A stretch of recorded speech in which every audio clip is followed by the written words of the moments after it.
All right, welcome everybody. Welcome back to Quizzing in America. My name is Jeremy. I am your host, and today I am joined by somebody I'm very excited to talk to. In fact, this is a trivia podcast, and I believe there is an unwritten rule. It might even be written somewhere that if you have a trivia podcast, you cannot actually have a trivia podcast until this person has been on the show.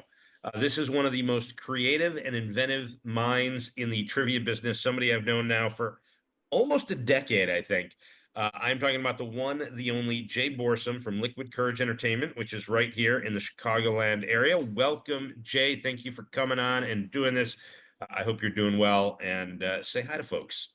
Hi to folks. You've set me up for so much failure in this episode already. You know that, right, Jeremy? Listen, I think I am one of your biggest fans, and I think that you do not appreciate how just awesome of a trivia writer, a content creator. I mean, I think that there are few people in this industry that care more about the content that they put out and put more effort into what they do than you do. And I think that you are very creative and you're always trying new and different things. And some of it's awesome. I'm sure some of it doesn't work as great. And we'll talk That's about true, yeah. some things you've done that maybe you're like, I tried it, it didn't work. And some things you've done, we'll get to like your garden path questions, which I think is one of the more creative ways to ask a trivia question.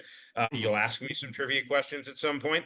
But I want to talk about, obviously, your background in trivia. Sure. You have a company called Liquid Courage Entertainment, and correct me if I'm wrong, but I believe you started out more as a DJ and then karaoke company and then transitioned into trivia. And when did you start doing that? And what made you say, oh, were you just looking for additional revenue streams? Did you have a client that said, hey, we love your karaoke, we love your DJing, but we want trivia? Or am I totally off base and I don't know what I'm talking about? You are pretty much exactly on the head on that one. So the official story of Liquid Courage is actually the fun story because back in about August of 2003, a couple friends and I had gone to a local karaoke show, and it was 1 a.m. and we weren't the most sober people in the world, so we did what anybody would do. We went to Denny's and we sat there for an hour and a half, and at some point, one of us brought up the idea that, hey, we can do this. Karaoke seems fun. We're musically inclined. We're talented. We're entertaining. And from there, Liquid Courage was born. The reason Liquid Courage is spelled with a K is twofold. One, for like search engine optimization, and two, because it represents the karaoke that we were starting off with. I always kind of wondered if there was a deeper reason for the K, and that actually makes sense. Okay, so you're doing karaoke, and then at what point did you start doing trivia, and how did that come about? All right, so in about 2009, we had picked up a couple local, like TGI Fridays establishments for karaoke, and I happened to know one of the general managers in one of the locations from a job that I had had like 10 years earlier, and we were just having kind of an off-the-cuff chat, and he said, we're considering bringing in trivia. It's starting to get a little more popular in the area. Do you know a good trivia company? And I jumped on and said, oh, I'm a good trivia company. Why don't you bring us in? I'll give you a discount across the board. I had never done trivia before professionally, and it first few weeks did not go great. I ultimately retooled the entire format, but that was the impetus. And to his credit, he gave us a chance to find our legs. So we have pivoted at this point since the pandemic to pretty exclusively running trivia and trivia adjacent content. I've hosted, I think, 3 karaoke events in the last 5 years. Okay, so karaoke is now if it comes up, we'll do it, but it's not Sure. the main thing. It's now trivia. So I'm so curious because when I first met you, I Mhm. came out because since I started doing trivia, I've always loved to go out and see other people do trivia and see other people host. Oh, of And the course. first time I met you, and just see what they do and see how they do it. And sometimes I say, "Oh, that worked great. Maybe I'll incorporate it into my game in some way." Or I'll go, "Oh boy, I love that question, but I would have written it this way," and then I'll rework Mhm. it and ask it in my game. But so I came out to one of your venues. It was a Monday night, and I found out about you guys, or about your company, about Liquid Courage, from the Triviality Guys, another Oh, yeah. podcast, obviously, that we Fantastic, all, fantastic guys. yeah, good guys, and they're big fans of yours in particular and Liquid Courage. And so I go out to play this game, and your game was, so I had Noah Tarnow is the episode that's out currently this week. Mhm. I interviewed him about a month ago, and he runs the big quiz thing, and his game is the closest trivia game you'll get to being on like a live game show that I've ever seen, right? Sure, yeah. It's just got all the bells and whistles.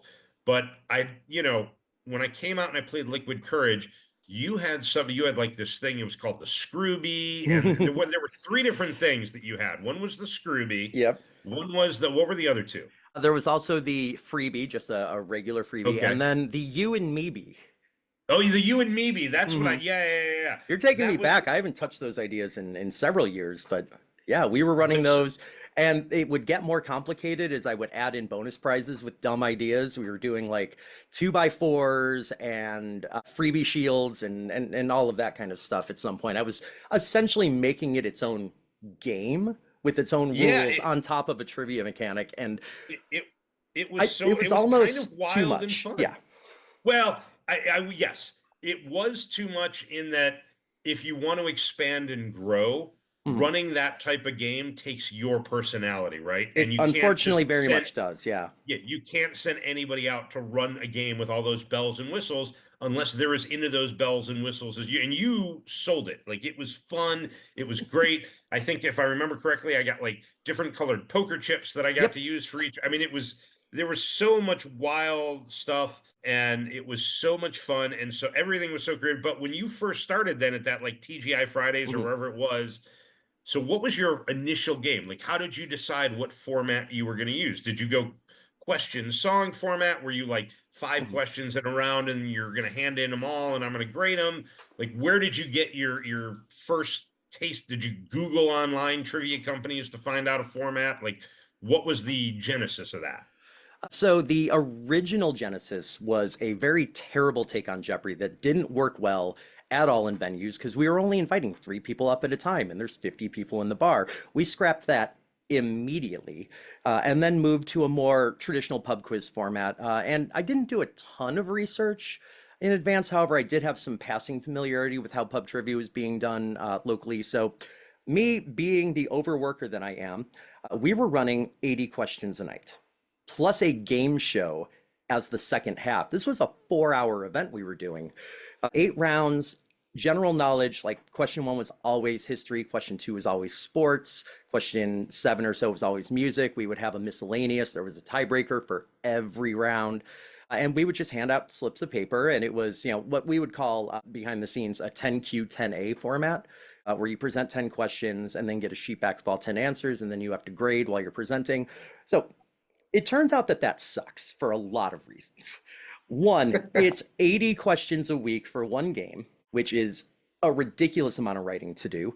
The questions weren't that good back then. I was finding my legs. And then two, there were things that I thought would improve the format that I wanted to bring in. This is when I actually did a little market research. I went to a location in the suburbs that I believe at the time was running Team Trivia Illinois, and I Sure. sat down and played a game of theirs. And I don't want to like crap on anybody. That's not what I'm here for. But there were plenty of things that I experienced at that format that kind of turned me off a lot. And being the mind that I am, my question immediately is, well, how would I do this both better and in my own style? And one of the things I really disliked was the microphone situation there was terrible. It was really, really hard to understand the questions.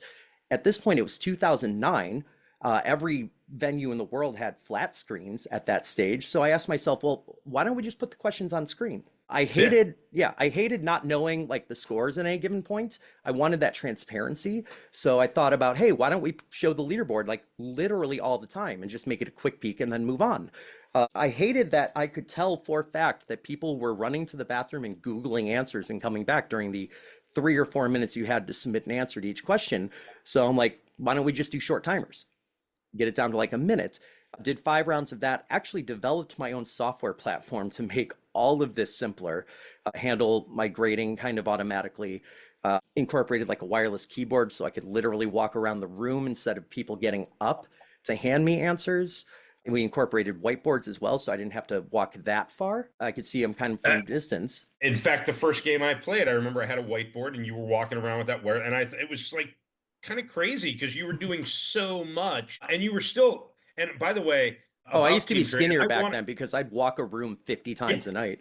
get those steps in. And you know, you mentioned team trivia. So team trivia is one of the oldest, maybe the oldest trivia company in North America. They've Mhm. been around since the late 80s. They started in Atlanta. I've Right. actually reached out to the guy that runs team trivia currently to try and get him on an episode of Quizzing in America. I think his name's Griff. Sure.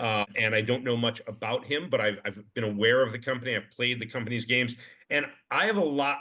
When I first started doing trivia, I was a lot more judgmental about different trivia formats. And I would say, you know, like you said, you don't want to crap on anybody. I probably unfairly crapped on because team trivia developed a format that is probably one of the easiest formats to Mhm. implement into a bar trivia game and make grow, right? So if you Yeah, they've want to essentially become invented big, the default format for pub trivia in the yeah, US, I'd yeah. say. I would say the majority of trivia companies now are some sort of copycat of the team Mhm. trivia format because it actually does work really well, Sure. especially if you have large venues and you have a lot of venues and you have a large number of hosts, and it's just an easy game to kind of walk through, teach people, have people host. Mhm. Whereas a game like you run, and when I started, I was very much the same. I was like, Mhm. I want to do more questions. I want to do, you know, so I did 6 rounds of Okay. 12 questions each. And Damn. then Okay. I had, yeah, so 6 rounds, 12 questions each. So they were 72. Now, one of them was a picture round, so it was just 12 pictures, right? Okay. But Yeah. so I was still writing 60 questions, 5 rounds, 12 questions each. I'm writing 60 questions. And I then have coming up 12 with the pictures picture in there. round. Yeah. And yeah, coming up with a picture round. And then I would have a final wager question at the end as well. And then I went to a game where they had this thing called the lightning round. And I was like, it was like one question with up to 10 answers. Okay. And I was like, well, I like that, but 10 answers, why not do 30 answers? And so I would have one question with up to 30 answers. And Oh, like, you so suffer from the same problem I do, where the answer is more, yes, better, faster, higher. Yeah. yes, and this is part of the reason I like you as much as I do is because I look at how you do trivia and I go, "Oh, that's me. Jay Mhm. is me. I'm the same like I mean Yeah, a like lot of we're parallels so from what we've alike, talked about. you know, and also I see like whenever I made a mistake in a question or I wrote a bad question, it and I did, and Mhm. everybody Sure. does. You can't write perfect trivia all the time. You're always going to miss something here and there, you Mhm. know, something happens.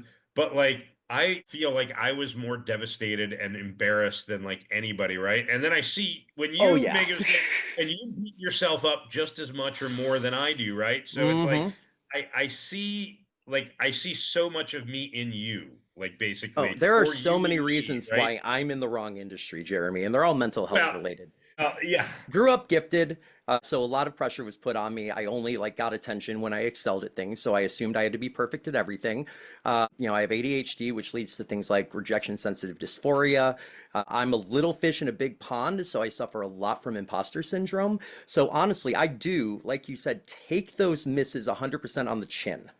I'm yeah. working aggressively to get better at that, though. Well, and I know that, and that's one of the reasons I wanted to talk to you is, you know, I want you to know this and I want people to know this. Like your trivia is fantastic. Like, and I think you hit it out of the park way up more often than Mhm. you come up short, right?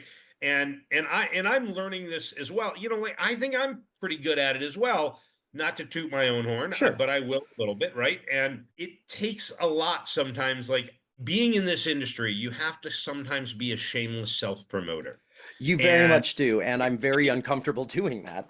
and I am as well. And it's hard for people like us, and I suffer from a lot of the same things that you do. You know, I was also I was always in the gifted Sure, programs sure. growing up, but I couldn't sit still in class, and I was a Hmm. horrible student, and I got in trouble for not paying attention, and because I was a little bit older where they weren't saying ADHD as much, although I think I think you're about 5 years younger than me. Are Yeah, we're you're kind in of in your the same 40s now, ballpark. right? It Yeah. was, yep, mid 40s. Yeah. It was Yeah. ADD that I was diagnosed with and Yeah. not medicated for, but that's a different story for a different therapist. Yeah. Well, and I'm 50, right? And Mhm. I think like they mentioned it as a possibility for me. And if you looked at all my report cards growing up, you would say, oh, this is a kid that had ADHD. But Oh yeah, again, not diagnosed, never medicated for it. And your mind just wanders, right? And I think it that's does part of so the very reason much. we're I think that's part of the reason we're actually good at this, right? Is because Mhm. our mind works in ways that most people's minds don't work. And so we Yeah, see we things, find interesting ways to maybe ask about them and talk about them. And I think it makes the games fun. yeah, we kind of And I figure out think a way to weaponize our neurodivergence. yes, yeah, yeah. And this is one industry where I think that can be kind of an asset if you learn to use it right. Mm, Now, of course, it's an industry, right? So it's a business. And like any business, there is the logistics of running a business and the pen and paper, bookkeeping and stuff like hmm. that. And I don't know how you are at that, but Oh, I I'm know that terrible. I'm okay. So I know I'm horrible at that, right? And so I would just assume with as alike as we are, that that's part of the reason that I think as quality a product as both I put out and you've put out over Mhm. the years, that we haven't grown in the same way that you look at some other companies who are like, I don't like their trivia as much as my trivia or this trivia or Jay's trivia, but they're in 50 or 60 bars and we're Yeah, in they have a 5 10 product that bars, right? works. Yes, yeah, yeah. And not only a product that works, but they have somebody who's marketing and running the business side that is more adept at doing that, right? Hmm. Like I've it had a and very which is similar conversation about this with Nick Groves over at District Trivia, City Trivia, yes, and whatever name they're operating under these days. And the distinction between him and me that we both agree on is that he operates his company like a businessman. yeah, Top to bottom, tip to tail, and the success is there for that. I've never wanted to have that view of what I do. So the term we figured out for me is artisan, artisanal trivia. yeah. But you know what? That doesn't sometimes bring in the same money that you would No, like to, but terribly yeah, doesn't, I assure you. yeah. But I will say this, if you hire Jay to run a trivia event for you, Please. you're getting a unique, one of a kind trivia event. You're going to get content that's going to be targeted to your audience. It's going to be Hmm. fun. It's going to be unique. It's going to be different. So, you're always constantly trying new things. And then the other thing is, of course, we're doing trivia when the pandemic hits, Hmm. Yeah, everything shuts down and we got to go to virtual stuff. And I was one of the first guys to really get out there and start doing virtual. I was doing virtual you were. stuff Yeah. We talked every really day, early in. but the thing was, and I'm still like, so you have a lot more technical know-how. You're much more familiar with spreadsheets and building things and stuff. And I'm horrible at that. I don't know anything. Just for me to figure out like Google Forms was like Hmm. a 3 hour ordeal of somebody teaching me and me like, do I do this? What if I click here? And I don't know what I'm doing. Right. Whereas you kind of were much more adept at that. And then on top of that, and I talked about this with Noah too, because Noah had built this whole scoring system and he was very generous with other people. But you didn't just look out for you. You were looking out No. for, and you said this a lot of times, and it's so true. A A rising rising tide tide lifts all boats. lifts all boats, right? And you live that. Like you try and help not just yourself, but pretty much everybody in the industry. You've created what I think a Discord channel for trivia writers, Hmm. like a trivia writers co-op. In the early days of the pandemic, you helped me out. I know with some score sheet issues where I couldn't figure some things out, and I know you helped out a bunch of other people. Yeah, I think it's about So 24 different hosting companies in that first 6 months I was building what have been referred to as Liquid Courage Magic Spreadsheets or LKMS. There are yeah, companies like Orange Cat Trivia, Aaron Barkley still uses them to this day. yeah, yeah. And so one, I just think like kudos to you for doing that. It was, a great help to so many people. And, I don't know. You're always so generous with your time and your effort. And so now you're running things. And so out of the pandemic, you've come back, you're doing live stuff, but now you pretty much run things. You're no longer a pen and paper game at all, right? You don't ever do pen No, and and we paper. weren't It's really ever a pen and paper game after like well that 2009. But yeah, no, everything is very digital. Everything is very online these days. Sometimes I write custom software to present things. Sometimes I, cobble 4 or 5 things together and do all the manual back end work to make them talk to each other. But the catchphrase or the tagline for my company is innovative, interactive, intoxicating. And I try to live all three of those sincerely, especially the innovation. okay. And so so that's right. You were doing whiteboards back when I first Mhm. saw you. So you weren't pen and paper even then, though No, it because was, you pen were and still paper is writing down. expensive. Yeah. Yeah, yeah, but it Whiteboards, wasn't. reusable. Nobody was using a device to answer things, right? Sure, sure. Now you're answering. You use not Triviamatic. What do you use, or do you use Triviamatic? No, I use Triv Now, which the Triv now. developer was just in a beautiful kind of serendipity, had talked to me a month before the pandemic started about being essentially like a QA tester or idea person for concept that they were rolling out. I found out from them through Corey Marcoux, Third Degree Entertainment in the Trivia Writers Co-op. Sal, the developer of Triv Now, reached out to Corey, and Corey said, well, I can certainly help you with some things, but I know a person who could probably talk your ear off about what kind of features this app should have and technologically how it should work. So I'm going to give you their phone number. And I told them flat out, I built my own software 10 years ago. I don't need a platform. I don't need a solution, but I'm happy to help you figure out yours. And then the pandemic hit. And you know what my software didn't do? Anything online. Oh, okay. So I reached out again and said, hey, I'm kind of in a pickle here. Can you help me out? 2 weeks later, I had a platform. Okay. That's fantastic. And you're still using it now. Do other trivia hosts that you know use it as well? Yeah, there's a fair number of hosts that use it. I know a couple hosts down in Louisville, Kentucky do Trivia Nerd, Hindsight Trivia. It's possible that there are a few more, but I'm blanking on them. Yeah, actually, a Okay. fair number of people in the Trivia Writers Co-op still use it. Very nice. Yeah, I think I've only actually no, I've used it once. I used it for an event Oh, nice. last year, and it worked out real well because I had an event and it was like a tech conference, Hmm. and they wanted people to be able to play individually, and they said there's going to be hundreds of people at this conference, and they all had to be able to play. And to compile scores like that, I just couldn't do it with a pen Oh, and God, paper. no. I'm a traditional pen and paper guy, Sure. but I was like, okay, I need something, and I was able to figure it was a very user friendly app. It I was really able to put in was. my own questions, and so it was great. The Um, developer's been really responsive to my weird ass needs over the years. The app has functionality for freebies. That's my fault. I begged them, I begged them, I begged them.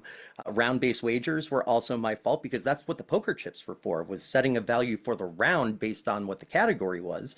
I needed a way to quickly and easily differentiate who had wagered what. So we used 5 different color poker chips and they were all labeled the same as a team board number. And I used basically just like an ID number for every team as I went.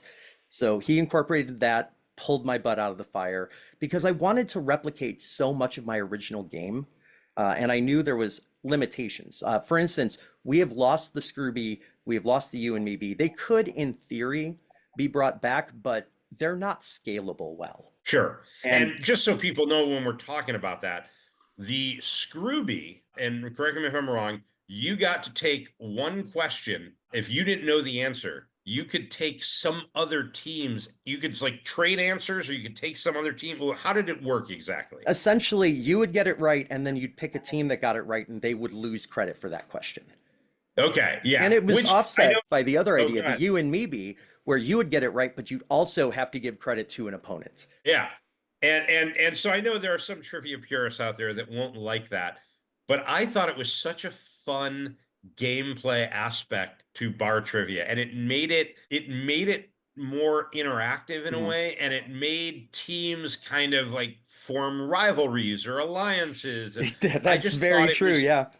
yeah, it was like, okay, we won't screw you guys if you don't screw us, and then we get one right and we got to share. We're sharing with you, Hmm. and you know, And I but mean, the like reason I behind them was probably threefold. One, because I can't not stand out in a crowd with ideas. Two, I wanted there to be some compression on the scoreboard, and it's a way to bring less performing players up, and your power hitters down to kind of a more ballpark average.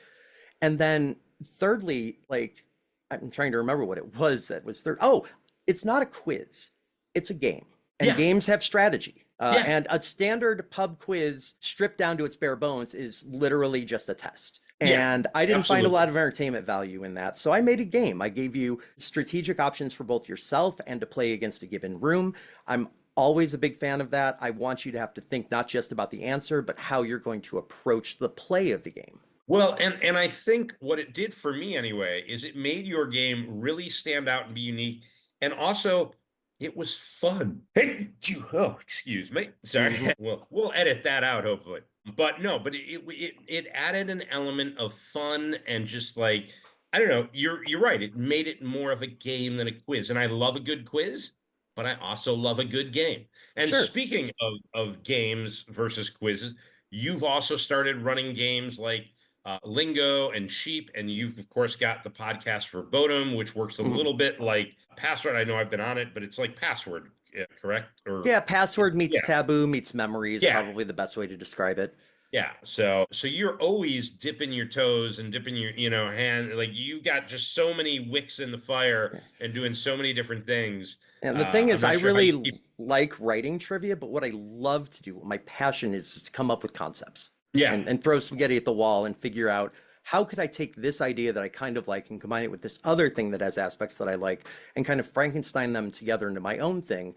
Another one of my mantras is the good borrow, the great steal. And I am okay. definitely guilty of stealing good ideas and putting my own spin on them so that they're really not the same, but they are inspired by. 100%. And I think that's what, trying to remember what the song was or who said it.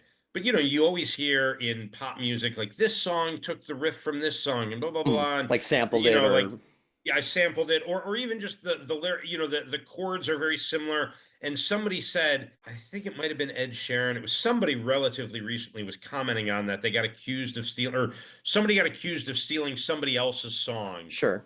And I'm trying to remember who it was. It was a big deal. There's And the there's been a person couple whose of those song was, instances. yeah, the person whose song was allegedly stolen said, no, they didn't steal it.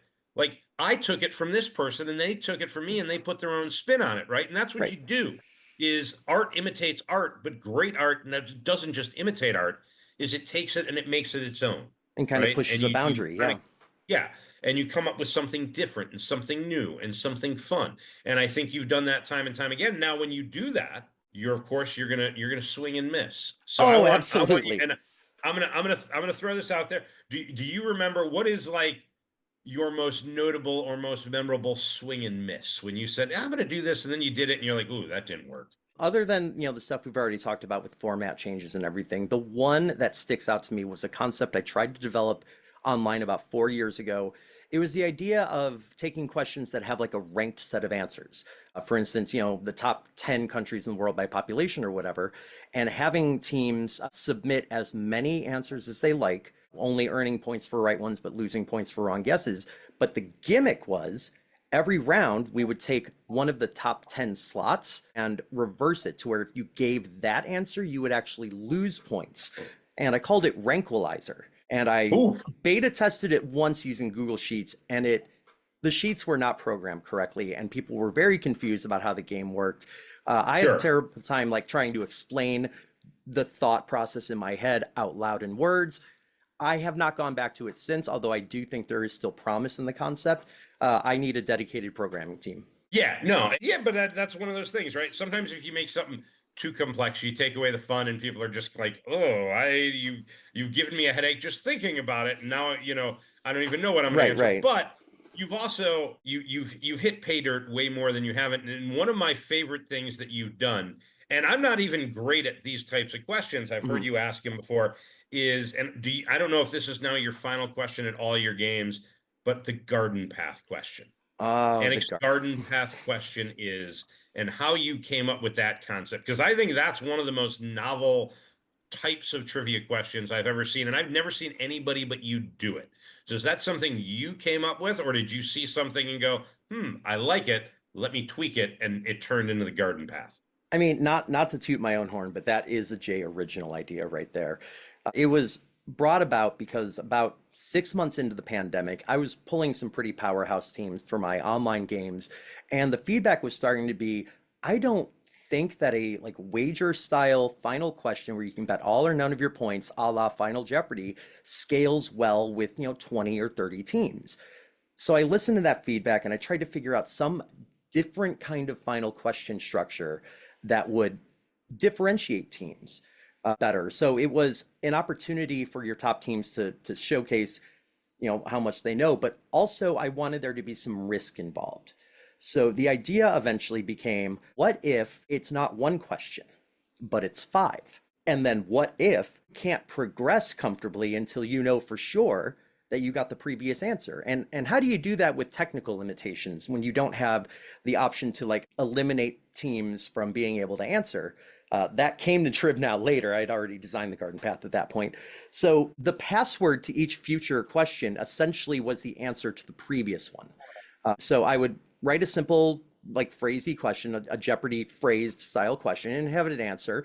And let's say the answer was like Idaho. You move on to the second step, and the question is, what would you call a red version of the thing that's the namesake for the state nickname of the previous answer? So if you don't know we're talking about Idaho in step one, you have no idea what I'm looking for in step two. If you do, though, you slot that in, and then it reads like a normal question. You give that answer slots into the next step, and so on and so forth. So the way that I score it, and other people who have adopted the format do it their own way, was 10 points for every correct step.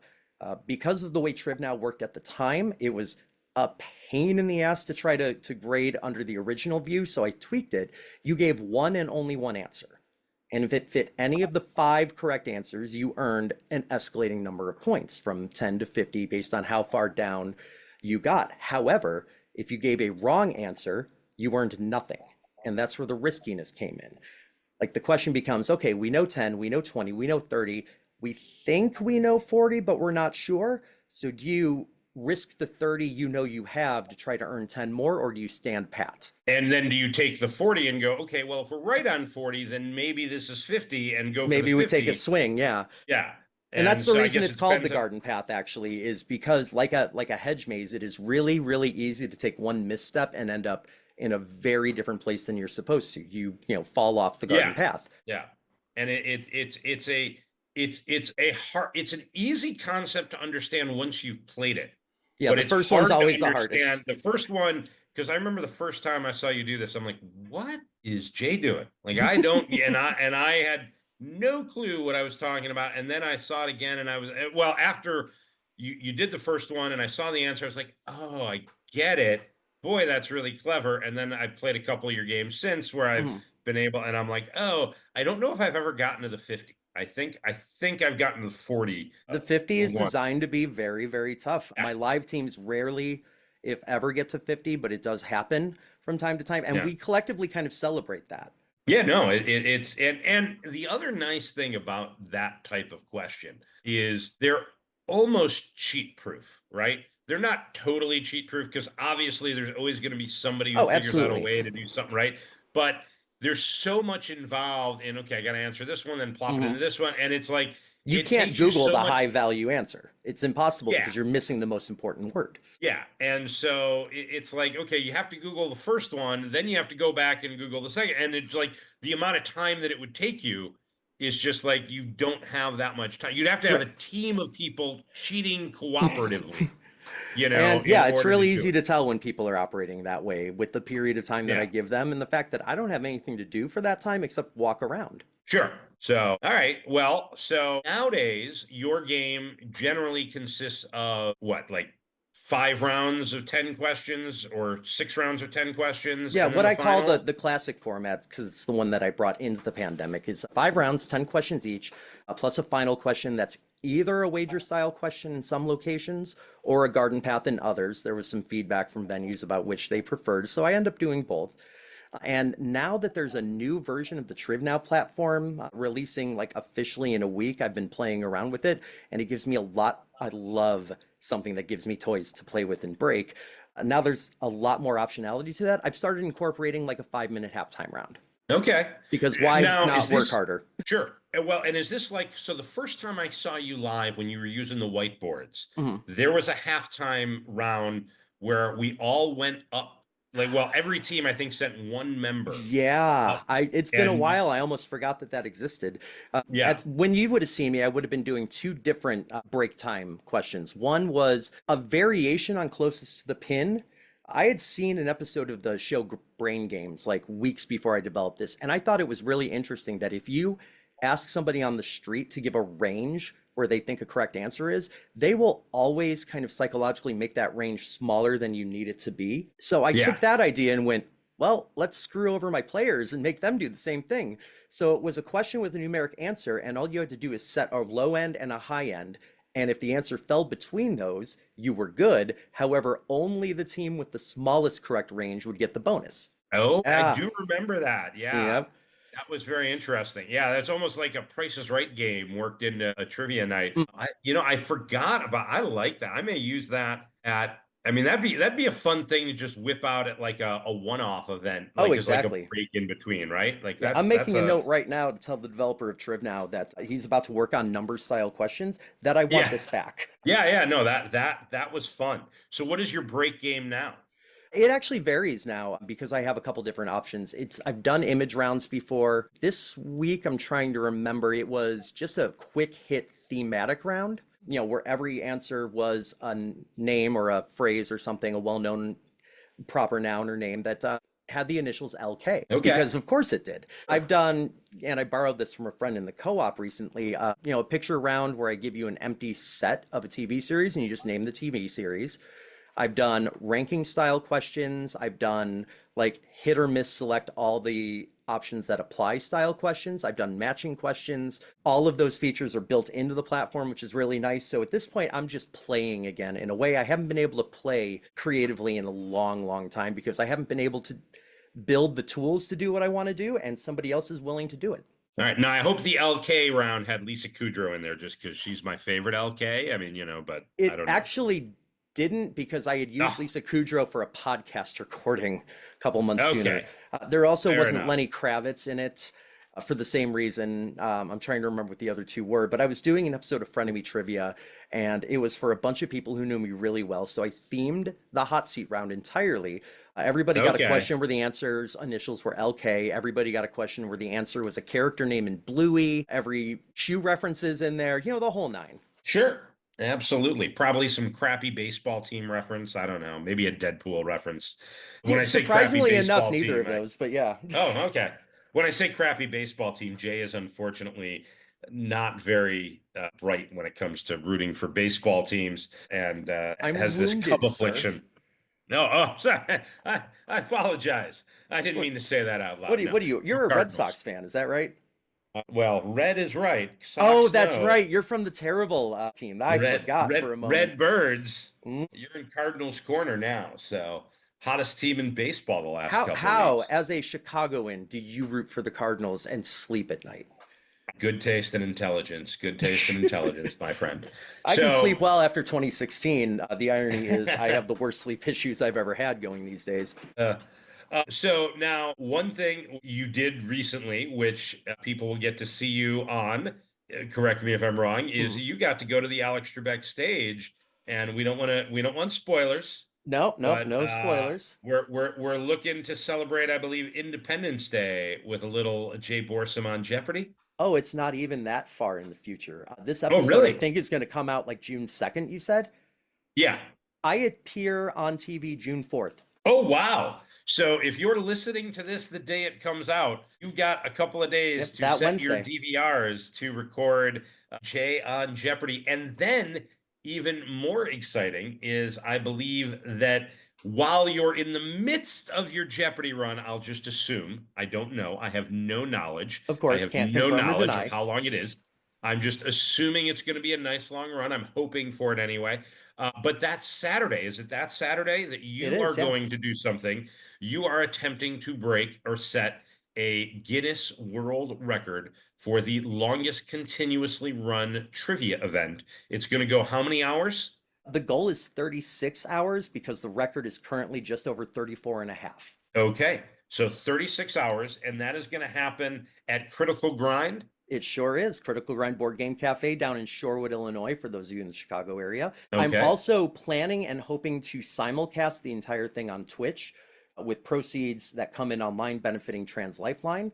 Proceeds for people who buy tickets to participate locally will be going to a local organization or a more local organization called Tabletop Gamers, which ensures that locations for like tabletop play are safe spaces for people in marginalized communities. Okay, very good. And so what are you doing? I mean, you're going to run 36 hours of trivia. Now, are there rules for breaking the record? Like, can you repeat a question? Oh, no, there are so many rules. And no, I cannot ever repeat a question. I must ask at least one question per minute. Rounds have to be between 10 and 20 questions long. Only 10% of my content can be multimedia, like audio or visual questions. And at all times, at least two teams of at least four players must be participating. And they have to be participating live at the venue, or they have Live to be and in participating? person, yeah. Because there is a Okay. distinct record for longest trivia stream. And I'm Okay. not even going to attempt that one at this one. It is 48 hours or somewhere in that ballpark. Oh, that would, and was that one person or was that a group of people doing 48 I hours? don't explicitly remember. I didn't look enough at it, but I believe it was a team project. I don't know if they had a single presenter. And what is the rule with in terms of, do you get a bathroom break every hour for 5 minutes, or do you know, like if Yeah, you have to ask a that's question a minute, no, that's like how do exactly they work?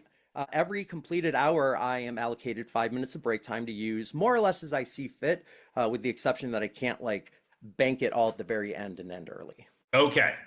So, but like, let's say, you start at what time are you starting? You're starting at 7 a.m., 6 No, a.m., 10 8 a.m. a.m., 10 a.m. So you're starting at 10 a.m. that Saturday. Hmm. Let's say 10 a.m., 11 a.m. comes and you're just started. So you're going strong. You're Oh like, yeah. I don't need a break yet. Oh God, Can no. you go to can you go to like 1 p.m. and then you've banked 15 minutes and take a 15-minute Exactly. Yeah. break? Or I can Okay. bank All right. 15 minutes, take five of it there, and I have 10 to use later. Yeah, it's pretty Okay. carte But I blanche in mean, that like, regard. Yeah. you can bank the 5 minutes an hour, and Sure. you just can't like say, oh, I'm gonna run, if you get 5 minutes an hour, then for every 20 hours, you'd have a full hour. So you Hmm. can't say, oh, if I wanted to go 40 hours, I'm really gonna go 38 hours without a break and then And stop and then use my two count it. hours of Yeah. break and count it as 40 hours. You Yeah, can't do the that. the guidelines that So they sent me, and this has been in the works since July of last year, when I originally came up with the idea. September, I believe, is when Guinness got back to me with the guidelines, and then I had a busy winter with the trivia adventure calendar, some personal issues in the first 2 months of the year. So I knew that I wanted to do it in spring or summer of 2025. Ultimately, sat down with the owner of Critical Grind, and we agreed on a weekend in June. And that's been the deadline here for months and months and months. well, I am looking forward to that. I got to talk to you when we're not recording. We'll figure it out. But I would love to try and be there and play the entire thing. I don't know if that, I don't know what the concept, like I don't know That what the would record be is. There a one record for? insane and really, really exciting. I don't know Yeah, what the but record is for participation. I don't know that there yeah, is a record for participation. yeah. I Maybe I don't can think they set want to that while encourage you're you. Yeah. setting the record for hosting. But yeah, we'll figure out if that's a possibility or something that can be worked out somehow. Because I would love to support it. And then also, are you going to be raising funds doing? Is there like going to be like a place where people can Venmo or send funds for? Because you're doing this also. You're raising money for some good causes, I believe, Exactly. Yeah. while you're doing it, right? So for online players, all we're asking, and it's a suggestion, is send a $25 donation direct or whatever you can afford or however much you feel is appropriate directly to Trans Lifeline. For a number of reasons, I don't want that money hitting my account, mostly tax reasons. Yeah. But then Critical Grind is selling tickets for 4 hour windows of reserved table space, essentially, for the attempt. And those tickets are $25 each. And I believe it is 20% of that goes directly to tabletop gamers, the other 80% to the cafe, which covers the above average staffing costs and things of that nature. Sure. I'm not taking a cent. This is Okay. not a fundraising venture for me, more than it Yeah. is, I think, the thing that I eventually hope will make me feel like I deserve to be in the position I find myself in the space. Well, but Like if see, we're going to here's the get to thing, brass right? tacks, that's what it is. You absolutely deserve to be in the position you're in because, like I said, you are one of the most creative minds in trivia.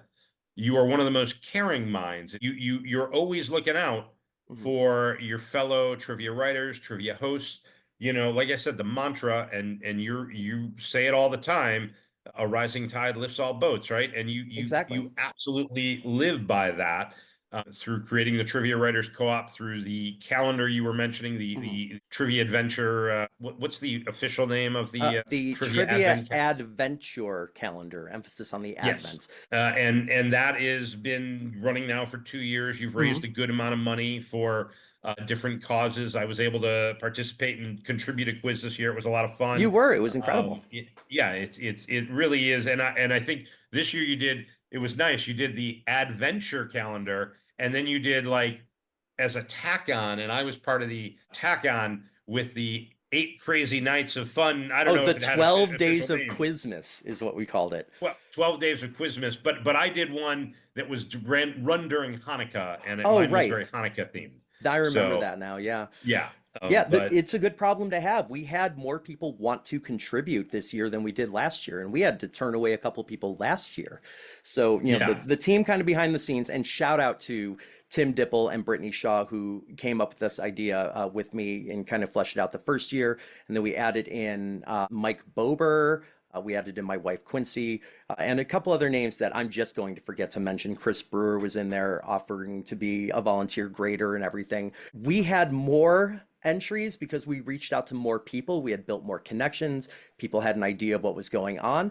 And the turnout was incredible. I think in 2 years, only one writer has politely declined the invitation to send a 10-question quiz. okay, wow, And we yeah, no, received it's 72 last year, yeah. or I 60, mean, forgive me, 60. it really was. It's really a nice thing that you guys came up with a couple of years. It really for a good cause Mhm. and a lot of good people, and you're getting a lot of different flavors and formats for trivia questions. Some are going to be to your liking. Some you're going to be like, I don't know this, but you know what? Not everything is for everybody. So do Yeah, what not you every like, theme and round is going to be your theme if you go to your weekly yeah, show. yeah, exactly. So you've got Jeopardy, you've got the world record attempt coming up. You Hmm. obviously are streaming shows all the time. You're still doing live shows. Yeah. So today, like, what are your favorite types of questions that you like to kind of write? Do you have like a favorite trivia question or two that you want to throw out there? Throw Or? out your way. The problem is if you're a Jack or a Jill of many trades, you don't know the answer to that question because I've written in a number of different formats for a number of different use cases. So I'm Sure. happy to give you kind of a smorgasbord, but I don't know that I know the answer to the question, what do I like to write most? Okay. With the exception probably of like gimmicky wordplay rounds. I'm a big fan of wordplay, like language knowledge, things of that nature. So a lot of the theme rounds that I do kind of center on that. I'm playing around with an idea, and I haven't written it yet, where the round would be called "Oh Say," or what was it? Yeah, "Oh Say Can You See?" But it would be "O's A Can You See?" And every answer is going to contain multiple O's, an a U, and a C in some form or fashion. How that That popped into my sounds head, I couldn't possibly tell you if you paid me. Yeah, well, that's the thing. When you write trivia questions for a living, the way things pop into your head and how you adapt them and use them in a game, the hardest thing for a round like that is writing the round is going to be easy. But what you have to do is you have to figure out what your answers are going to Sourcing be the answers, first, yeah. right? You got to And get the answers. And once you get the list of answers, you're like, okay, now how do I turn this into a question where this is the answer? And sometimes those end up being the most fun rounds. no, very much And so. You yeah, get a lot of aha moments and realizations. I have found some tools over the years that help find those styles of answers. There's a website called Nutramatic, where if you know a little bit of like regex, regular expression programming, it'll pull keywords from Wikipedia, like the entirety of Wikipedia, based on frequency of use and how much they conform to the requirements you're giving it. I'm sure there are people out there that understood what you said. I am an idiot when it comes. No, I kind of get it, but to me, I'm like, yeah, I don't think I could ever use that, even though it's probably really simple and anybody could use it. Sure. I am so technologically just not good, which is I did a why, by the round way, a couple of years ago as an example called Trivia A to Z. Every question had the letters A and Z adjacent to each other. So finding a full list of things that work for that, not just like dictionary words, this site made that really, really easy. Mike Piazza. Oh, there you Um, go. I there you think go. Piazza was in there, honestly, because I liked that it was in both ways. Yeah, so I'm obviously a big baseball guy. So everything. The first thought is always, okay, what's the baseball reference I can make up? But all right, so do you have like a liquid courage, a round or two, or a game or something you can pull up and we can play? I don't know if I can just answer without using the TrivNow app, or if yeah, I do have the TrivNow app on my phone because I've played it through you. So No, it's up you to you. absolutely don't need the app. We can do this kind of Okay, ad hoc. all So right, I'm going to give you just a little bit of a sample of stuff I've done in the last week or two in a couple different formats. Let's start with actually questions that even haven't even gone live yet. Another thing that I do is facilitate an online quiz league called the World Trivia Federation. I've been doing that for about okay. 3.5 years, and almost dozens of people play it now. Almost dozens of people. There Almost you go. dozens. We're approaching like legitimate dozens. But I'm actually taking a break from writing tomorrow's set to do this interview, but I have 80% of it written, so I'll give you just one question in the style that I do the WTF. These are intended to be read by an individual person who has up to 36 hours to submit an answer. So they're Okay, often so you can chewier, they're often a digest little them. more verbose. I Yeah. don't necessarily expect you to be able to pop an answer off the top of your head. However, I do expect you to be able to pop an answer off the top of your head. I at least like to talk through like Sure. one of the fun things for me in doing this and getting all these different types of questions to try and answer is to talk through the process in my head and how I answer the question. And I hope that people that are out there listening, maybe take something from that and go, oh, this is maybe a good way to approach a question where I don't know the answer, and how do you figure it out, right? For sure. So, And I actually yeah. borrowed the format a little bit from Thorsten at Learn League and a little bit Okay. from my friend Jeff Bim, formerly of RMT Trivia, who had no shame whatsoever writing a question that had two sentences in it. It was That's something I good. had never done, and now I do it with the WTF because there's that time. So let's hit you with a technology question first. Here we go. In response to the rise in popularity of AI chatbots like ChatGPT, many major brands have begun to incorporate AI into their interfaces, like Grok on X, Q by Amazon, Copilot by Microsoft, and What Offering by Google, named for one of the 88 modern constellations. Okay, so you're basically looking for the Google AI, Yeah, that's the right? meat and bones of it. Yeah, Okay. So, and it's named after one of the constellations. Okay. So I right away, the constellations, obviously all the signs of the zodiac are constellations, sure, right? sure. Yeah. And this is not, I'm so ignorant when it comes to AI, and people are like, oh, do you use AI to write trivia? And I don't. One, I consider it cheating, right? Like when I write questions, I want them to come from me and not Oh, from of course. some, and I'm I sure mean, I you're use it in similar. my ways, and it's usually as like a copy editor or some Yeah, way to get inspiration for answers from a topic. sure. But yeah, I don't let it write for me. Writing trivia So is not something it's good at. I think there's like 88 constellations or something like that. I don't know. There's some There are, weird yeah, number. 88. Is it 88? Yeah, okay. That's the number that jumped out in my head. So obviously I can't name them all, but I know all the signs of the zodiac are constellations. And since this is Google, and I think companies like alliteration, my first instinct is to go for Google Gemini, which sounds somewhat familiar. Because that's a sign that starts with G, and Google starts with G, and Google Capricorn, and Google Aquarius, and Google Leo, and Google Google Cancer is Pisces. problematic. Yeah, Yeah, yeah, Google Cancer I would not do. But Google Gemini has a ring to it. So I'm going to it go with sure Gemini. does. And that's why the answer is, in fact, Gemini. Well done, Jeremy. All right, see? But that's a great example of a question that like I did not know the answer to. I'm not up on my AI, but you can go, okay, you gave me the information that it's named after one of the constellations, that it's run by Google. It's like, okay, Yeah, I'm a there's a big fan limited of number like of stuff I can backdoor answer. ins or confirmation clues in questions. Yeah. So, like the if you know clever element of the wording or something that can, if you look at it sideways, kind of get you in the back door on a question. Because ultimately, I want players, I want teams to feel good, to earn points, but I also don't want to treat them like they're dumb. I refuse to write Yeah. easy questions. I write fun questions. I write simple questions. I write questions where you feel really good about a right answer or you take something away if you don't.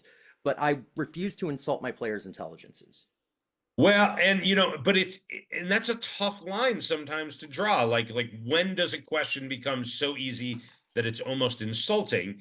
And does that depend on that person's knowledge and background, right? Because like Exactly. Yeah. sometimes there's a question that is like so like okay, Like if I Bluey asked is, you for the the famous outfielder, or I think it was outfielder for the St. Louis Cardinals, known for doing a backflip when he took the field, that's an instant answer for you. oh, we're gonna have a problem, Jay. What problem? Outfielder, outfielder.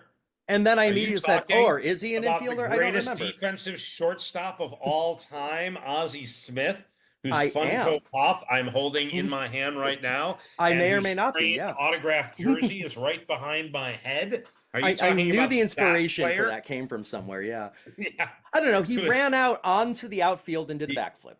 well, And then I he stopped watching where he ended up. as he was running. Well, so he was running out onto the turf as he Mm, was taking his position at shortstop. Sometimes he flipped it. He was in the outfield, maybe when he made the flip. Sometimes, but he's a shortstop, okay, and fair that's enough. okay. I love you anyway. He's the greatest shortstop ever. He's my boyhood hero. Thank you, Ozzie Smith. All right, now But yeah, do we point have any being, other? that would be an insanely easy question for you. Yes. But in Chicago in general, where we try very, very hard not to listen to the Cardinals, probably tougher for them. So you have geographic differences, you have cultural differences, you have age differences, you have demographic differences, and you can't fully take those all into consideration. What will be somebody's impossible question will be somebody else's instigate.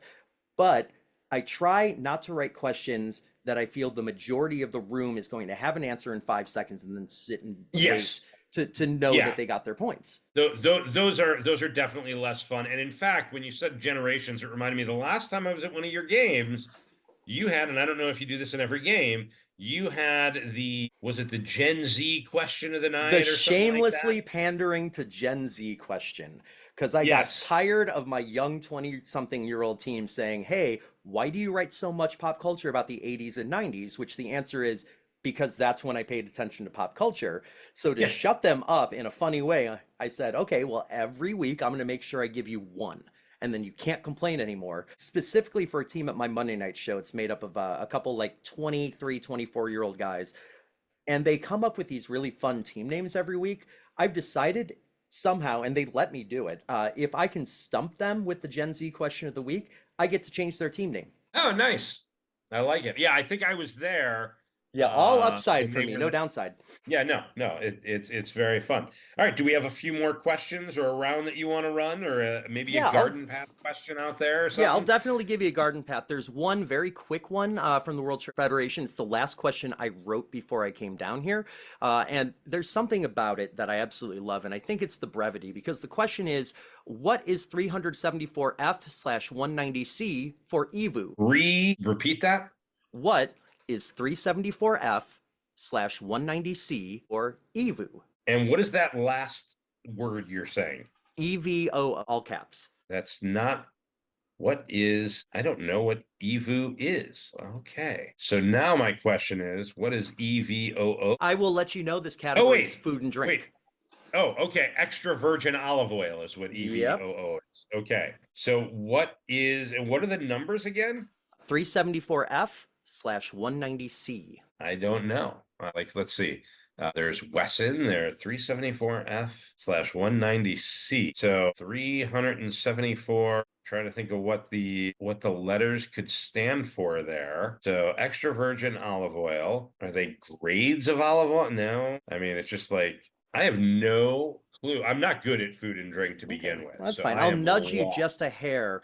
The letters F and C are often related to each other in a certain sense, and it's often an international sense. Okay, so now that has me thinking Mhm. maybe money, like some sort of currency or Nope. some sort of like, I don't know, French or Chinese or We no. use we use the F here in the United States. Most of the world uses the Oh, C. Fahrenheit and Celsius. Duh. Yep, there it Is is. this the boiling point? Oh, God.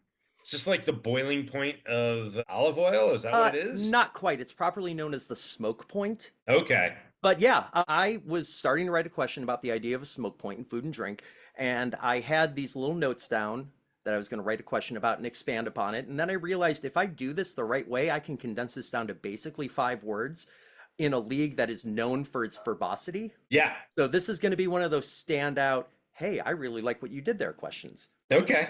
Yeah, I mean, like I would definitely that's a question I would 100% miss. But you But have a day and I've a seen half, so That's true. I'd see the answer and then I'd be like, oh, I don't think I would Oh, get there even in a day and a half. I think I'd sure. still miss that question. But I'd see the answer and I'd be like, oh, I get it. Fahrenheit, Celsius, and F and C really is a trivia person. If I see numbers with F and C Right. like that, I should probably have gotten like I should probably have figured that out. I was actually surprised I figured out extra virgin olive oil as quick as I did.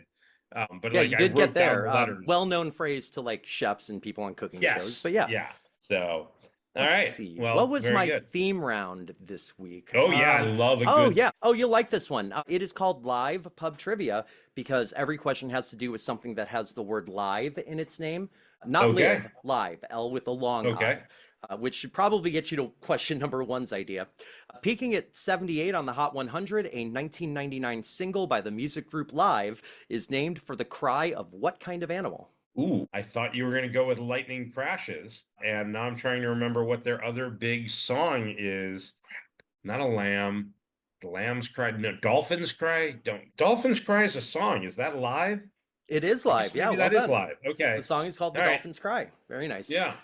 Number two, what comedian whose routine was the subject of the Supreme Court case FCZ, let me repeat that, FCC v. Pacifica Foundation, was the first guest host in Saturday Night Live history? This one I know just because I know he's the first host in Mhm. Saturday Night Live history. He's got the 7 words you can't say on television. He was Rufus in Bill and Ted's. He's I would love to see what he would think of the world we live in today. But that is, of I course, would too, Mr. yeah. George Carlin. Absolutely was. And it's one of those fun facts about SNL that I just know and like to work in wherever I can. George Yeah, Carlin, quite possibly my favorite stand-up comic of all time. I'm right there with you. One of the greats. One of the Mhm. greats. Yeah. All right, number three, combining a single letter with the back half of a popular website's name, what style of streaming popularized by HoloLive uses face and voice tracking to animate an anime-style avatar in real time? Okay. So repeat that so I know what I'm looking for. I Sure. heard letter and live, right? So Yeah. yeah. So again, combining a single letter with the back half of a popular website's name, what style of streaming popularized by HoloLive uses face and voice tracking to animate an anime-style avatar in real time? So we're Okay. looking So I for the think the style letter of is going to streaming. be Yeah. I think the letter is going to be V for video, and I'm assuming that the popular website might be YouTube, so VTubing. VTube is correct. I do believe the V stands for virtual, though. Oh, all I could right. be wrong. This is one that my 18-year-old Yeah, anime fan kid helped me write. In fact, that was the inspiration sure. for the round. I asked him, hey, I need to come up with a theme for this week's game. He's like, I don't know, Yeah. HoloLive? I'm like, well, no, nobody knows HoloLive but you. But there's Yeah, I live would in a bunch not of have things. known anything about HoloLive. But, Well, you knew enough but to the get way this you one. wrote that, right, Yeah. is you said with a letter, you gave me the letter, and I'm like, okay, I think this is going to be like something to do with video, and YouTube is the video site. So Yep. VTubing just made sense. And I've heard that expression before. So it So helps kind of bump the punch bowl. Yeah. yeah. Number four, within one, in which year was the service originally called Xbox Live first launched? That one's pretty simple, at least as one of my questions goes. I mean, yeah, certainly now. So I'm such a not video gamer. Like it's got to be early 2000s.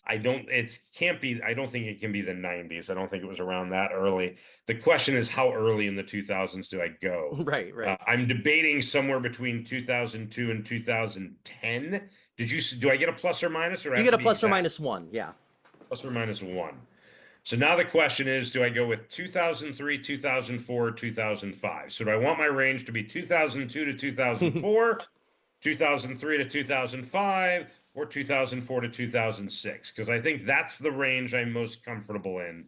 Yeah, sure. I think I'm going to go with 2000, and I'm not going to go with 2002 because I think 2001 sounds too early. So it's 2003 or 2004. I'm going to say 2004. I'm so sorry to tell you that it actually did come out in 2001. It was like November 2001. Oh, should have said 2002. All right, fair enough. I take that back. I was reading the wrong spot in the answer. It was 2002. 2001 was the Still, smallest acceptable answer. 2003 yes. would have been okay. Still, I was still wrong because I said But you were 2004. very, very close. I'm Yeah. very close, but You were yes. you were where I hate to see teams and I give them a hard time about. It's like you were as close as you could be while still being wrong. Yeah. But you know what? I take something away from that. Like You do. I'm okay when I get like a most common wrong answer, or when I Hmm. give an answer that, like, I like to reward teams when they give me an answer that's wrong but makes total sense and works for the. I'm like, that's a wrong answer, but it's a great answer. Yeah, I tend to Because call like those so many out times, yeah. whenever I can. It's like, Te- ooh, I didn't even think of that, but it's wrong, but I like it. Yeah, no, I mean, so many times teams will just not put anything down, and it's like, no, take a stab in the dark and try and answer a question, and Yeah, the motto yeah, here is if you can't be right, at least be funny. yeah, that And works. and I All right, love a what's good our joke next answer. live question?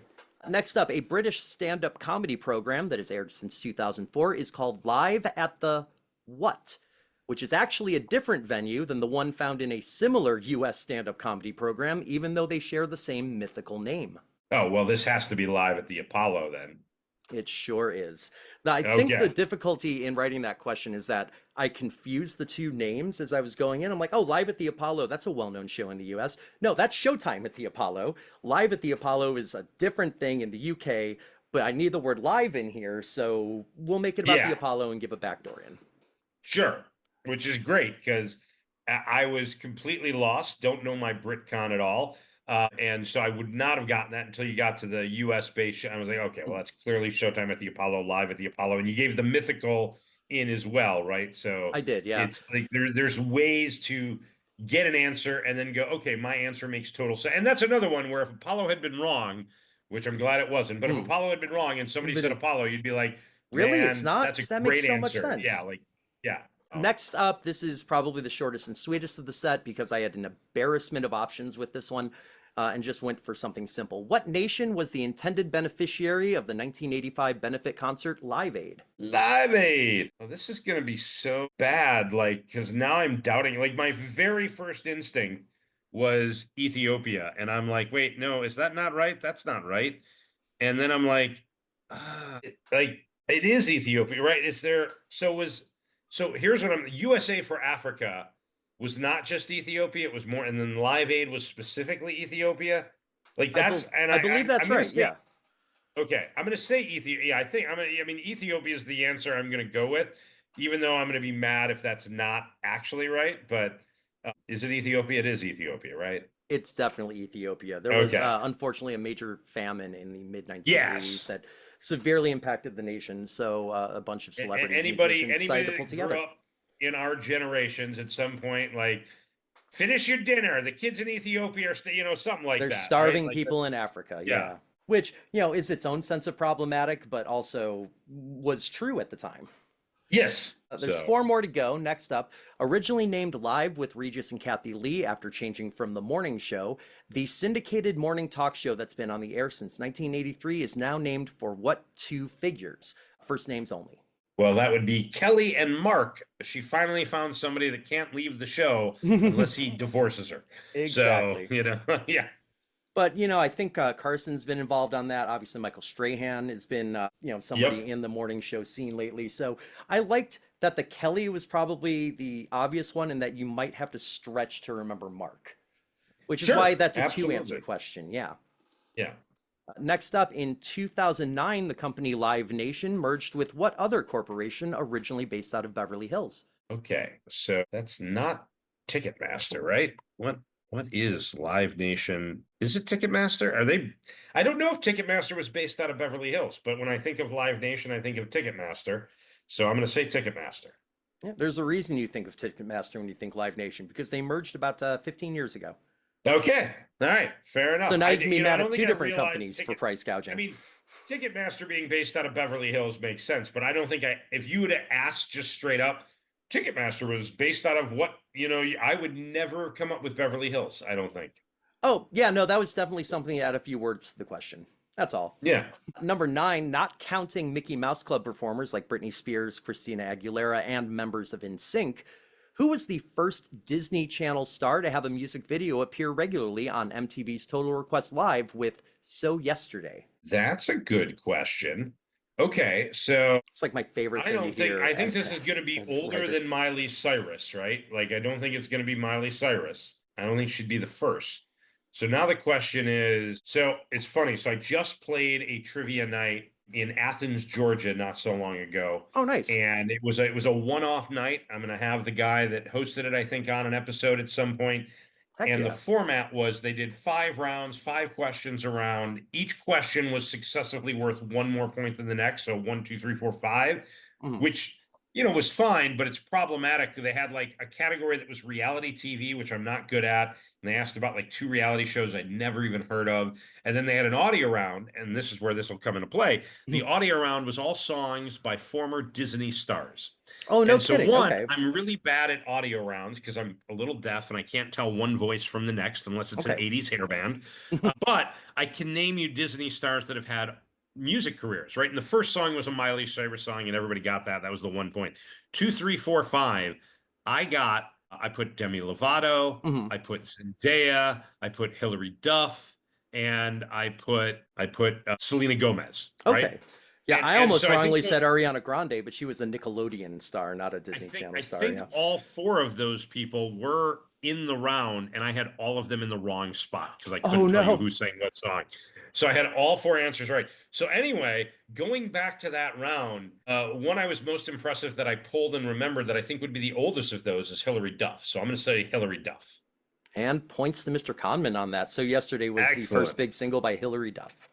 Yeah, Uh, I think that might have been the song they played actually, and I didn't even. Probably because I think she only had one or two other singles that, had a cup of coffee on the radio. So yesterday Yeah. was definitely her big one. Last question in live pub trivia. The defunct WWE brand 205 Live launched as a sub-brand of WWE Raw in 2016. What does the number 205 refer to in this name? What does the number 205 refer to? That's a good question. What would the number 205 refer to? So, I mean, I don't know if this is right, but the only thing that kind of makes sense is was it all wrestlers who weighed 205 pounds or less? So it's like the maximum weight of the people wrestling? Yeah, I'll you're go on with the that. nose. The cruiserweight Oh, level of professional wrestling is considered to be at the 205-pound level or less. 205 Live was their way to showcase their cruiserweights. Yeah, 205 pounds is exactly where the name gets its origin. I like that question on multiple levels because I know wrestling a little bit, but I certainly am not a huge follower or fan. But I think that that's one of those things where I don't know what else that could be. And so it's one of those where I'd be like, oh, here's an answer. It could be Right? right, but I'm not gonna bet a lot if I have to wager on it. But Oh, yeah, low yeah, confidence makes sense kind of answer. Love yeah. those. So, one more I think I want to give you. Let's give you a garden path, shall we?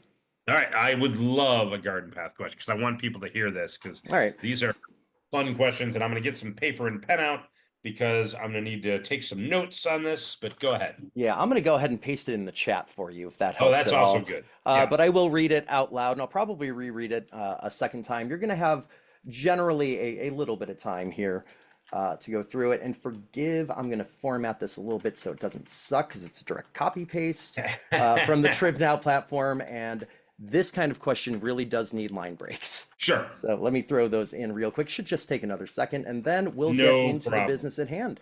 I know you're going to cut this anyway, or you're not, and we're just going to have me riffing. So Yeah, sending it. maybe you never know. So I have a guy, Mike, thank you, Mike, who does the editing for Quizzing in America, and he's the one Huge that shout does out all. to Mike then. Yeah, and because I don't know anything about that stuff. And Mike actually also hosts a trivia night for a company called Egghead Trivia up in the northwest suburbs of Chicago, and I'm going to have him on. Believe it or not, Oh, you're the very nice. Chicago area host that I've had on. I want to have Begatrix on. I Mhm. want to have, what do you know? Dan Burns on. I want Sure. to have all the companies on. We mentioned Nick Groves. I got to get him on from District Mhm. Trivia at some point. But there's so many people out there to talk to and so many different trivia companies There that, really are. Yeah, it's an if there's anybody embarrassment of out there riches in listening that, Chicagoland. yeah, that I tell you, like I have found there's a company called Pen and Paper Trivia. I'm going to have Mhm. them on very soon. I have found so many different trivia companies that just either as one-offs or just small little companies that operate in the Chicagoland area. There's a guy, Quizmaster Kurt, runs a Mhm. show once a week, Wednesdays at Geo's. I just met another guy at a bar called Platform 47 who does twice a month. He's called Buffalo Chris, and he runs a trivia show. So Okay. no shortage of options in Chicago for playing trivia. Oh, absolutely not. And the Yeah. beautiful thing is we're a large enough market that we don't step on each other's toes.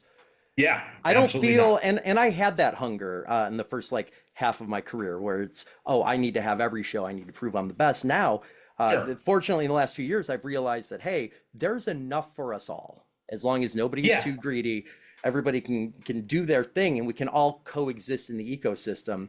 The folks over at Bag of Tricks are incredibly close friends of mine. Case in point. Yeah. And there's a lot of ways to bake a cake, right? Hmm. And there's a lot of delicious types of cakes out there.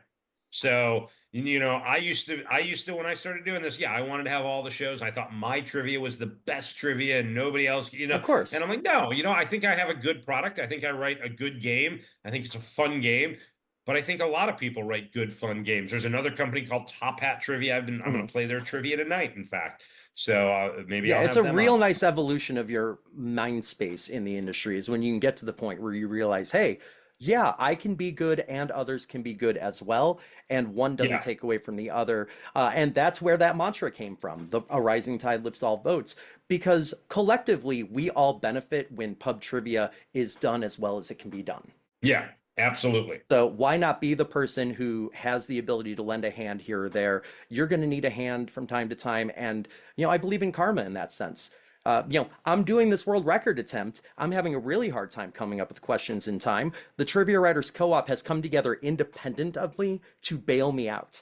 Like Well, that's a bunch great. of them are all submitting a bunch of rounds for me. My very good friend Brian Nash is collating all of it for me, and Nice. Yeah, I'm Brian taken Nash is care a of. good guy.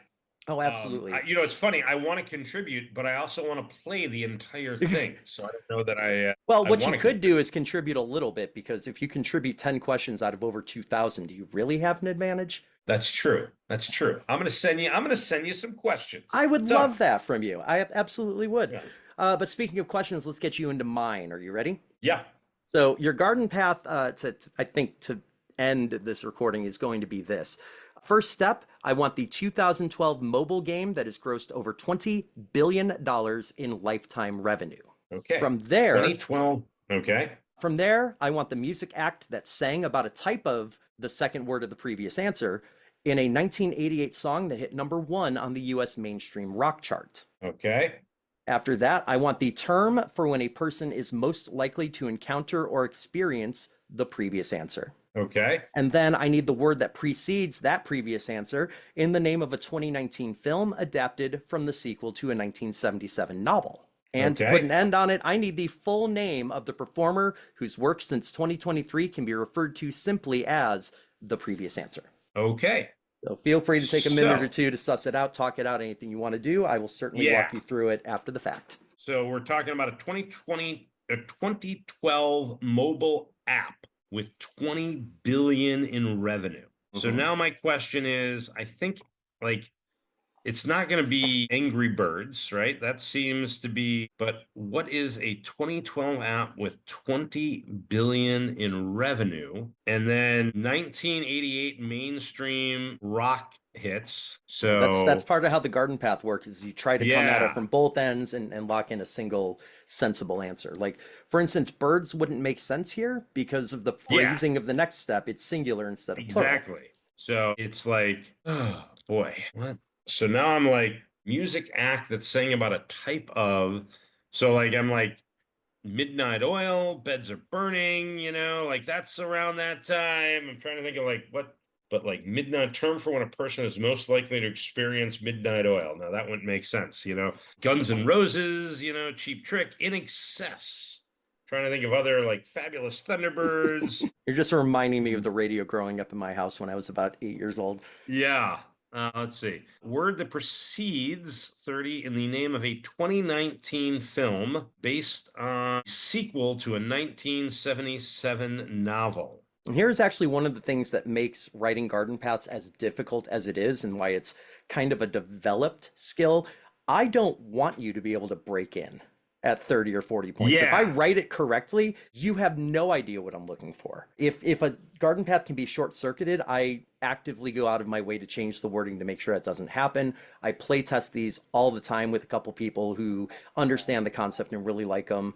They let me know where like the brick wall is, where, oh, I got to this step easily and then I just couldn't make the next one. But you know what? I think I did just break in because I'll tell you why.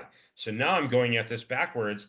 1977 novel, film adapted from the sequel. So it's got to be a novel with a sequel. So I'm thinking Stephen King. And The Shining, I believe, was around 1977. And he did write a sequel to that called Doctor Sleep, which was made into a film, which I don't know if 2019 is right. But then, term for when a person is most likely to encounter or experience 20, which means that the music act that sang about a type of 10 is probably REM in a 1988 song. And the mobile, I still don't actually know the mobile game is the funny part. Orange Crush, Candy Crush, Crush, is that, I mean, like, I don't know if that, I mean, but that's an REM song or Stan. But anyway, so then your Doctor Sleep is the sequel to The Shining. So doctor is the word that precedes 30. So doctor in the novel, and full name of the performer whose work since 2023 can be referred to simply as 40. So work can be referred to as doctor. Full name of the performer whose work since 2023. So that I don't know.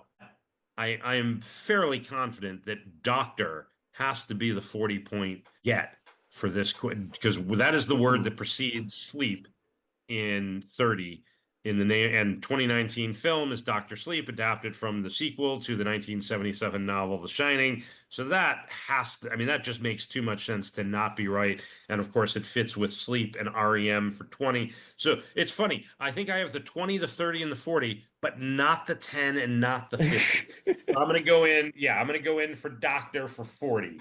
And now I'm And very curious. yeah, you would get What? the 40 points there under the old style. Now that there's a new TrivNow platform that gives me more affordability, you would get 30 points because it's 10 points for each correct answer you give out of the five. But yeah, Okay. I appreciate that you waited until I talked about how a good garden path can't be short-circuited for you to short-circuit this damn garden path, you monster. So let me. Well, I mean, listen, of all the things, like mobile app games, not my thing. Mhm. 1988 songs, okay, I know some of those. 30, you're not shortcutting into that at all. But the No. 40, you gave enough information there. 2019 film adapted from a 1970. So, that's stuff where I don't think it's easy to short circuit Oh, that. certainly But not. you've got to go, okay, novelists who were big in the 1970s who would have a sequel to a novel, who then had their novels made into movies. I mean, the first most obvious person to think about in that scenario is Stephen King. Mhm. And then you think of his books that have sequels, and you still have to know that The Shining and Doctor Sleep is this. I mean, it's not, Right. listen, See, if we had yeah, this but conversation last week, I would have 100% changed the wording to say 1977 work to avoid that. yeah, But we're having yeah. this conversation now. So let me walk you through this and walk the listeners through this. So the first step, I wanted the 2012 mobile game that has grossed over $20 billion in lifetime revenue. You actually said it. It's Candy Crush or Candy Crush Saga, Okay. All right. I mean, which if I means, had yeah, to put that down, I probably would have, because sure. Orange Crush. Yeah. But yeah. Yeah, because that feeds into music act that sang about a type of crush in a 1988 song, et cetera, et cetera. That is, in fact, REM in the song Orange Crush, which Oh, you know means, what? It says 10-second words. So once I realized that in Orange, so I was like, Orange Crush is not a mobile app game. But then I would have realized type of crush, and I would yeah, have, yes, easier to go forwards than backwards for that reason. yes. Yeah. Then I needed the term for a person who is most likely to encounter or experience REM, sleep. I had a playtester go with dreaming, but then I realized that the next step doesn't make any sense, so I was okay with it being slightly ambiguous. Uh, Yeah. yeah, and then just like you said, word that precedes sleep in the name of that film, it's Doctor Sleep. You had that on the nose. So for the full 50, you would have had to give me the full name of the performer whose work since 2023 can be referred to simply as Doctor. That is the eponymous character in the long-standing BBC series Doctor Who. Character is Oh, just simply Lord. referred to as Doctor or the Doctor. And he is played since 2023 by an amazing actor named Shudigawa. You know what? Even if I would have figured that out, I would not have been able to remember the performers. I would have known that it's an African American man with a very, like, I think he's from Nigeria, or Yeah, I don't know if his Nigeria, ancestors are from, British but heritage. the Yeah. the name is very Nigerian, and I would have known, I would have been able to get to that point, but not been able to give you his name. But that would have been one where if I had a teammate and could have gone, oh, they're And looking for the guy that plays the Doctor in Doctor Who. that's the other That's nice thing that's about a garden path is it yeah. can bring a team of disparate players in because I always make sure that I write 5 different categories into each one. I don't stay in music. I don't stay in sports. I try Yeah, to you find a got way to break out music, of that. movies, TV, I guess sleep, you could say, is science. You got mobile apps. So you got a lot of different things working in this Yeah, question. But technology or again, games, and then music, then we go to science, and then we bounce to film and or literature, and then you've got TV, like yeah, you said. and Yeah. so, and again, this is just an example of one, why I wanted to have you on and I wanted to talk to you, is because I think this type of question is a lot of fun, and it's so unique, and it's just an example of kind of the amazing way I think in which your mind works, and Thank you so kind of much for that. I'm the stuff that, yeah. honestly honored and humbled that I know people have adopted this as their final questions in a couple spots around the country as well. It it makes me feel like I have contributed to the scene Oh, in you've this. contributed way more to the scene than just this. I mean, listen, you are absolutely, I know you said earlier imposter syndrome.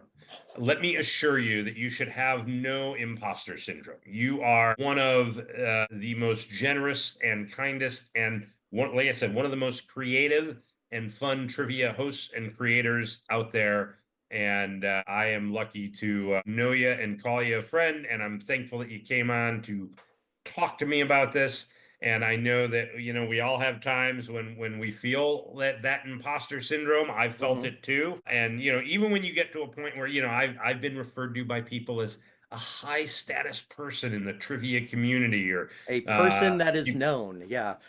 yeah, Use the word and listen, celebrity in this industry. There's no such thing. one of the reasons I may stand is I'm a loud guy. I'm a talkative guy. I like to meet new people, and Hmm. I like to try and be inclusive and include everybody, and I mean that wholeheartedly. Absolutely. Uh, Yeah. People of all different walks of life. I know we're living in a pretty divided time to Very true. some Yeah. degree. And sometimes, we tend And I mean, to want to congregate with people who think like yeah. us, and I get that.